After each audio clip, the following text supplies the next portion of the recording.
I just had a look at the bottom of the deck, and we have the Ace of Cups. I don't usually look at the bottom because that is the underlying energy. But think about it. If we deal with it this way, and I remember one of the lives I don't remember, it might have been Capricorn. I took the card off the bottom and I said, oh, the Ace of Cups is there. And someone said, what does it mean? What is the Ace of Cups there? If we look at this, and this is struggle, an internal struggle, or arguing with other people, or, conflict. The Five of Wands is conflict. It's uneasy. The fives are the agents of chaos. It feels intense when it's happening. And it's because change is required. It kind of helps us transition into something new. That's why we don't grow. We won't change if we're comfortable.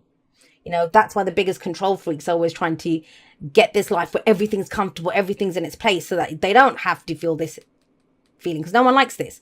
But there's a purpose. There's a reason for everything. Now, is the internal struggle about a new beginning? Emotional beginning, right? Cups are about our emotions. This is emotional growth, spiritual growth.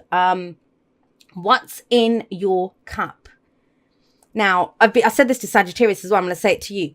A lot of people are changing at a very deep level. They believe new things. They want different things. They have new dreams now. And that's kind of what's coming in. And it feels intense when that happens. And it also feels like, I don't know, when it kind of feels like, I've always dreamt that though. I've kind of studied this for 8 years to be this, I don't know, a lawyer or something. And I don't even want to do that anymore. I want to go be something else. I have a new truth, right? I'm getting ahead of myself. Let's go through your reading. But that's what your reading's saying. There's a new dream here. And sometimes the biggest problem with that is, first of all, ourselves, reconciling within ourselves that I want something new. I don't want what I wanted before.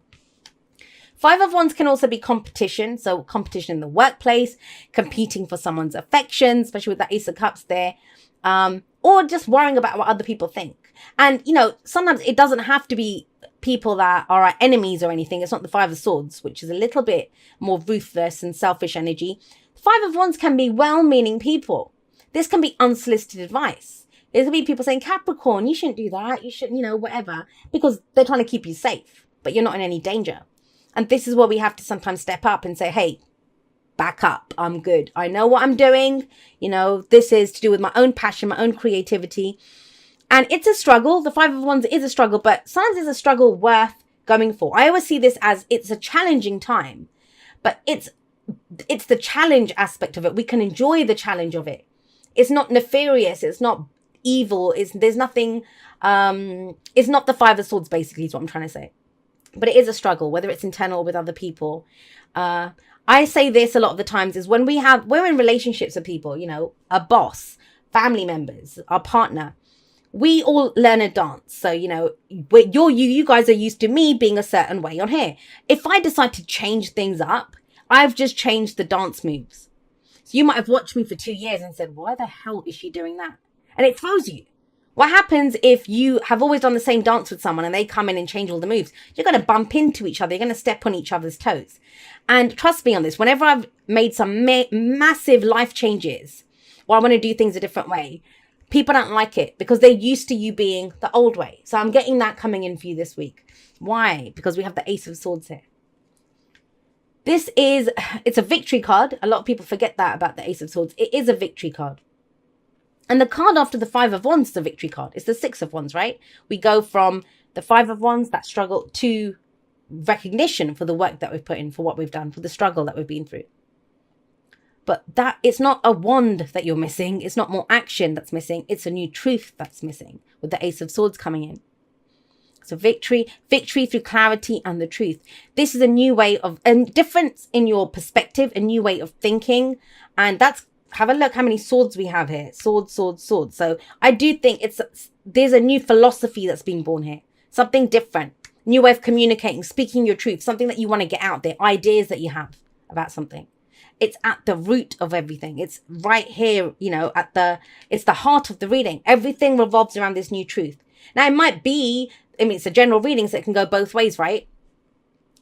That, somebody else kind of slaps you with this truth. But I'm not really getting that. I would have wanted the Page or the Knight of Swords for that. I'm getting here, you have a new truth, and it's about you going forward with your sword of truth now. Now, think about that sword of truth. When that sword of truth comes out, there's things that, when it comes down, it cuts out a whole load of stuff. So to follow your new truth, you have to leave behind some things that are no longer true for you. And that is especially true for you when we look at the Queen of Coins or the Queen of Pentacles coming up as a past energy. That's you. Look at what you're leaving behind. You're leaving behind an old version of you, Capricorn. Now get it. The South Node's moved into your sign, and trust me, as an Aquarius sun, I know what a kick in the nuts that South Node energy is. But, I don't see things as good or bad. They just are. They can feel uncomfortable or they can feel comfortable. And we have this kind of coming in. But every time something hits us like that, whether it's the most amazing thing in the world, whether it's the most difficult thing in the world, it's going to change who we are at a core level. And that's what's coming through this week for you. You've been the Queen of Coins, the Queen of Pentacles for a very long time. Very long time. Now, I know it's earth energy. It doesn't always have to, it doesn't, I'd say the signs don't own the cards. They lend their characteristics. So what characteristic of the Queen of Coins or the Queen of Pentacles are we looking at here? The fact that she's reliable, the fact that she's dependable, the fact that she takes care of people that, that she cares about, that she loves. She's very much about that. Takes care of the family, and she makes it look easy. She puts in a lot of hard work. I always think she never gets the credit for it because she makes it look so easy. She has a cute outfit. She always looks immaculate. She's got her job. Her family looks great. And this is whether you have those things or not, but I'm trying to explain her energy. Whether you're masculine, feminine, we all have the divine masculine and feminine within us. But she is that kind of nurturing, caring. I'm going to take care of everyone. I'm going to provide physical security, stability for the people I love and for myself. She's very reliable and she usually doesn't need anyone else. If she sees the value in something, she will make it work. She will make it work. And that's your foundation. You have that at your core. That's who you are. But there is a new layer coming in. There is a new truth coming in. Of course, what happens with that? We have the Queen of Swords here. So Gemini, Libra, Aquarius energy.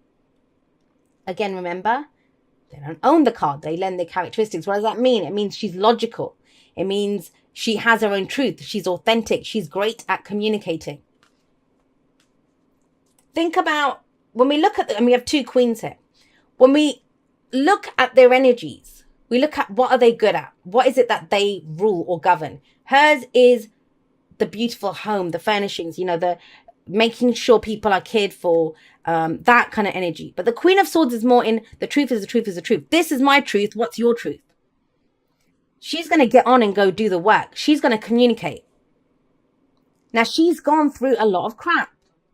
That's the whole thing with the Queen of Swords. She is the queen of, they call her the divorce queen, the heartbreak queen, the widow queen, because she's gone through so much.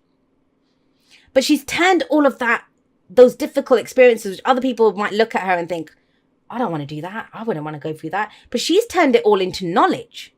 Everything that you've gone through, all the work that you've put into relationships, work, whatever, jobs, whatever it is with that Queen of Coins coming up, because that's her thing. She rolls up her sleeves and gets stuck in and let's get this done.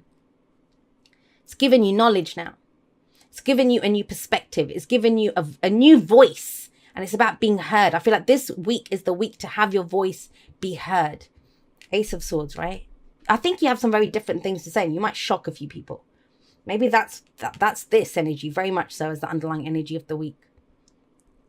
But it gives you a competitive edge. If this is for work, or if this is, whatever you've not had success in, I want to put it that way. I don't know why it's coming through like that, but whatever you've not had success in, so your love life, or, your job, or your home, or your family, you're not getting on with people, you've been trying to get that business off the ground, that hobby, that shifts, but it shifts because you shift.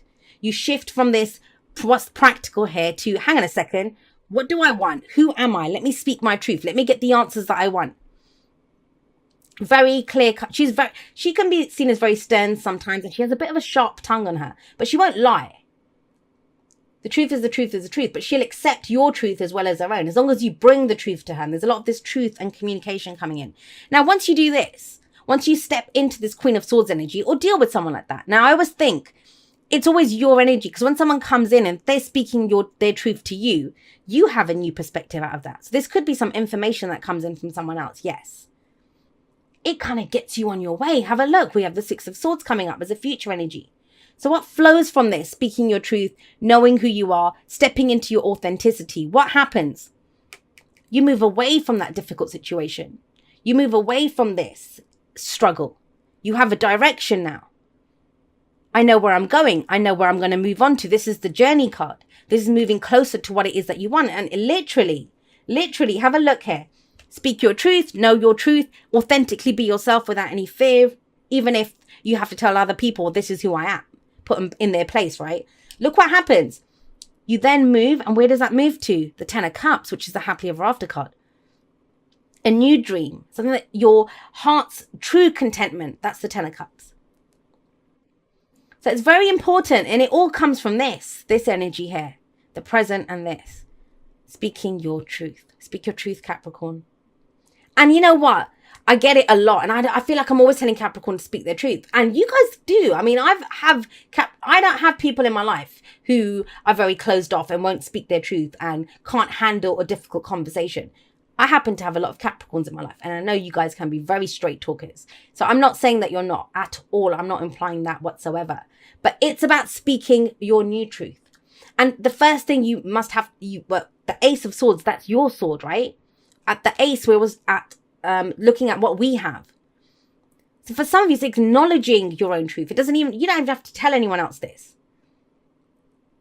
It's knowing in yourself, well, this is where I'm coming from now. I'm not going to do this. This is working. Think about it. Working smarter, not harder. It's that kind of energy coming in. And it helps you to move on to something different, something better. Your advice is the Ten of Cups. What's the end game? What is the end game, Capricorn? That's what the Ten of Cups is asking you. Why are we doing this? When we have a clear goal, a dream in sight, something that we want to achieve, this is going to make me happy. Now, that changes all the time.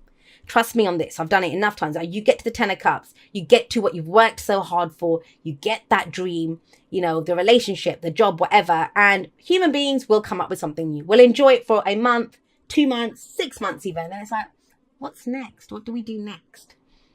But what is your dream now? What are you working towards now? When we have a great Ten of Cups in mind, the idea of what we're going for, that's what motivates us. That's what gets us out of bed in the morning. That's what allows us to go have those conversations, to go face the things that we thought we wouldn't have to face. I mean, look at all of these cards. I mean, apart from this, so ignore that for a moment. Look at, these are beautiful energies of moving on, becoming someone new, speaking your truth, having a new perspective, new beliefs, new ideas. I can go for it. I can have that. Some of you might be literal travel, closing the distance between yourself and what you love or who you love. But this is the key thing here. And I feel like this truth, it's to counter whatever this struggle is, whether it's with other people or yourself. You cannot make this shit up. Be authentic to who you are. You are asked to be real and true pertaining to who you are and how you feel. That's why she's there. That's you guys. It's time to come forward. It's time to, I don't know why. I don't know who this is for. It might be. I almost got the sense of like people fighting over you, and I don't get that. Usually, when the underlying energy is the energy of the person or the people in this case that I'm reading for. But it's almost as if there's a fight going on over you. That no, we want her. No, we want her. Or that's my boyfriend. No, that's my boyfriend. That kind of energy. And it's almost like, cut the crap. This is what I want. This is my truth. Queen of Swords comes in, and it's that kind of energy. Kind of laying this, even if it's not you, I kind of get the sense for some of you, this is going on around you. And it's time for you to come out and just say, look, this is who I am. This is what I want. Very much stepping into your own truth this week. And I love that energy. I love it.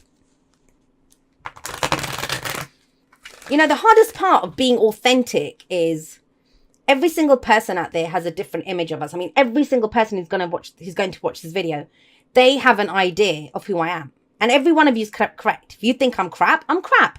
If you think I'm great, I'm great. But for you, it's not a statement on who I am. I know who I am. That's the authentic me. But your opinion of me, it says it's your opinion. It tells me about who you are. It doesn't tell me anything about me because I know who I am, right?